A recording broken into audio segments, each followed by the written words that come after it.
रामनगरी अयोध्या के करीब 10,000 मंदिरों में रविवार को गुरु पूर्णिमा का पर्व धूमधाम से मनाया गया। श्रद्धालु सुबह से सरयू में आस्था की डुबकी लगाकर करीब 2 लाख से अधिक भक्त अपने गुरु स्थानों में पहुंचकर अपने गुरुदेव का पूजन कर रामलला, हनुमानगढ़ी और नागेश्वर नाथ आदि मंदिरों में दर्शन पूजन किए।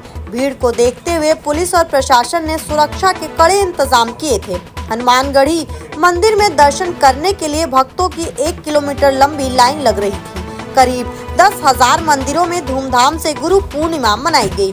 भक्तों ने रामलला, हनुमानगढ़ी और नागेश्वर नाथ आदि मंदिरों में दर्शन पूजन किए। हनुमानगढ़ी मणिराम दास छावनी, दशरथ महल, श्री राम वल्लभ कुंज, रंग महल, लक्ष्मण किला, सियाराम किला, रामलला सदन, मंगल भवन, तुलसीदास छावनी, हनुमत निवास, गहोई मंदिर, जानकी घाट, बड़ा स्थान, सनकादिक आश्रम, बड़ा भक्तमाल, तिवारी मंदिर, बड़ी छावनी, तुलसीदास जी की छावनी, उत्तर तोत्रिद मठ, अशरफी भवन, दर्शन भवन, डांडिया मंदिर, राम वैदेही मंदिर, दंत धावन कुंड, दिगंबर अखाड़ा आदि 10,000 मंदिरों में उत्सव की धूम रही। गुरु निधि भवनिधि तरह न कोई, जो बिरंच शंकर सम होई। तो गुरु, पहला गुरु माता पिता होते हैं, शिक्षा गुरु, दीक्षा गुरु। और शिक्षा गुरु जब हम स्कूल में अध्ययन करने जाते हैं तो वही गुरु होते हैं। और दीक्षा गुरु जो हमारे कुल गुरु हैं, वशिष्ठ जी हैं, विश्वामित्र जी हैं, सब कुल गुरु हैं। आदि गुरु शंकराचार्य जी हैं। तो उनके अध्ययन मार्ग पर हम सब चल के अध्ययन कर रहे हैं और उसको शिक्षा गुरु दिया जाता है। तो अयोध्या में हमारे परंपराएं चल रहा है। बड़े बड़े ऋषि मुनि महात्मा हैं, आज सभी गुरु पूर्णिमा महोत्सव मनाते हैं। बड़े बड़े दूर दराज से सेवक लोग पधारे हुए हैं और उनको भोज भंडारा का आयोजन किया जा रहा है। भगवान श्री सीताराम जी और सतगुरुदेव भगवान की कृपा सभी भक्तों पर बनी रहे। गुरु बिनु भवनिधि तरह न कोई, जो बिरंची शंकर सम होई। गुरु को बिना कोई इस धरती पर तरने वाला नहीं है। भगवान श्री सीताराम जी या भगवान को स्वयं यहाँ अवतार लेना था तो महाराज श्री दशरथ जी गुरु वशिष्ठ के पास गए थे, तभी उनकी मनोकामनाएं पूर्ण हुई थी और उन्होंने भगवान को पुत्र रूप में प्राप्त किया था।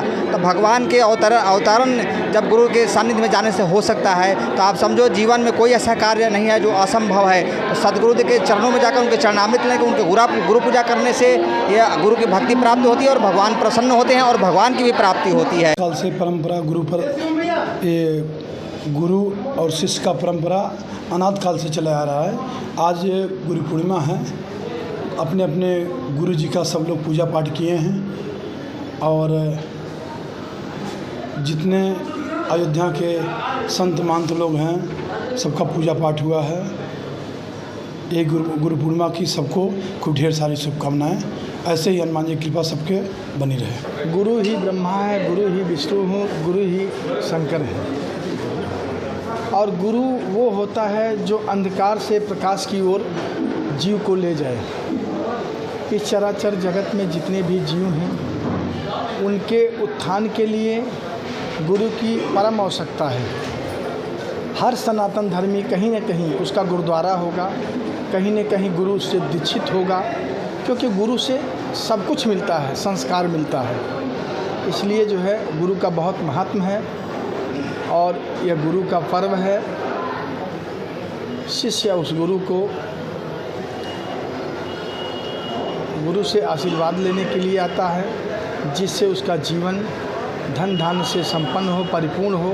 भगवान ने स्वयं जो है व्यासावतार ग्रहण किया और जो भारत की अपार ज्ञान राशि थी उसको 4 वेदों के माध्यम से, 18 पुराणों के माध्यम से, 18 उप पुराणों के माध्यम से और 18 औप पुराणों के माध्यम से समस्त जनमानस के बीच में बांटा, बिखेरा, भारत को एक नई दिशा देने का कार्य किया। उसी परंपरा को आगे चल कर के आचार्यों ने धारण किया और जो परंपरा चलते चलते आज हम तक और आप तक पहुंची है। तो गुरुरादि ही अनादिश्च गुरु परम दैवतम। गुरुवादि है, अनादि है, गुरु ही परम तत्व है। गुरु पूर्णिमा का बहुत विशाल महत्व है और आज ये हम लोग मना रहे हैं। आषाढ़ की पूर्णिमा को गुरु पूर्णिमा के रूप में मनाया जाता है। जैसे एक पिता पुत्र का रिश्ता होता है वैसे एक गुरु शिष्य का रिश्ता होता है। शिष्य अगर गलत रास्ते पर चला जाएगा तो उसको सही रास्ते पर लाने का कार्य एक गुरु करता है, सद्मार्ग पर लाने का कार्य एक गुरु करता है। और गुरु के बगैर इस जगत में सारी चीज़ें अधूरी हैं। जैसे कहा गया है, गुरु ब्रह्मा गुरु विष्णु गुरुदेव महेश्वरा, गुरु साक्षात पर ब्रह्म तस्मै श्री गुरुवे नमः। तो स्वयं भगवान ने कहा है कि अगर एक बार भगवान रुष्ट हो जाएंगे तो गुरु बचा लेंगे, लेकिन अगर गुरु रुष्ट हो गए तो इस पूरे ब्रह्मांड में कोई उनको बचा नहीं सकता। तो भगवान ने स्वयं अपने से बड़े गुरु के पद को बताया है, और समस्त जगत में यही आज के रूप में संदेश देना चाहता हूँ। निश्चित रूप से यदि गुरुदेव भगवान की कृपा जिसके भी जीवन में नहीं है वो व्यक्ति निरर्थक है, किसी काम का नहीं है। गुरु कोई भी हो सकता है, एक सन्मार्ग दिखाने वाला, एक दीक्षा गुरु, एक शिक्षा गुरु। जैसा कि हम सब सारे लोगों ने सुना है और जाना है कि दत्तात्रेय ने 24 गुरु बनाए थे। 24 गुरुओं के संवाद की कथा भागवत जी में है। जो भी हमें सन्मार्ग बतलाए, जो भी हमें सही मार्ग उचित दिशा दे, वही हमारे गुरु हैं।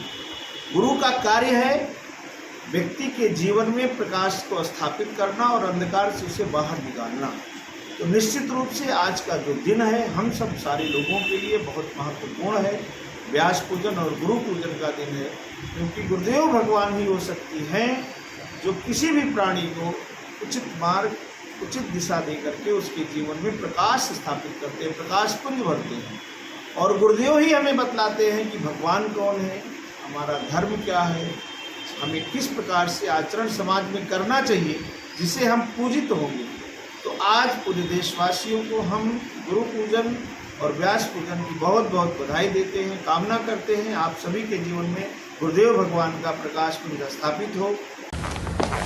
दीदी ने फिर से मीठा बनाया है, अब क्या हुआ? प्रमोशन और बोनस दोनों कुछ से। बोनस संभाल के रखना, प्रॉपर्टी में इन्वेस्ट करना। बेटा एफडी में इन्वेस्ट कर। इन्वेस्टमेंट कर दी, किस पे? खुद पे। अरे वाह बेटा, बेस्ट इन्वेस्टमेंट है ये, बेस्ट इन्वेस्टमेंट। Thank you. सच्चा प्यार सच में अनोखा होता है, कभी खुद से भी करके देखो। डायमंड कलेक्शन बाय एशप्रा, जश्न सच्चाई का।